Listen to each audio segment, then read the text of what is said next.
zarabwiye inywera. Bano bantu uko baryamye mu muhanda iwabo nta buriri buhaba.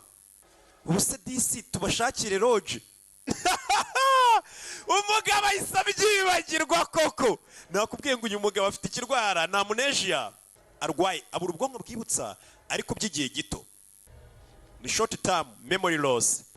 Ahita yibagirwa by'akanya gato. We bano bantu uko barya none se hano hantu nahageze. Ngaho kwireba nta n'amafoto akigira disi, amafoto y'ibara yatwitse. Byibura ngo abashe kwibuka. Ahise abyibagirwa. Mbega uburwayi we. Ibi bintu bibaho n'indwara ibaho ya nyayo. Utagira ngo ni imwe bya filime. Bino bintu bibaho.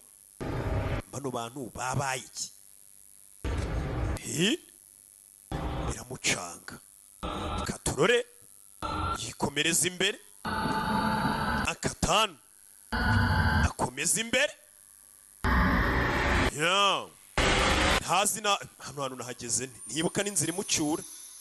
Byashaguye. Iyi ni indwara ibaho. Nakubwiye ngo ubwonko bwa muntu niyo moteri ubundi y'umubiri wose. Ubwonko umutima se kari akantu gapompa amaraso.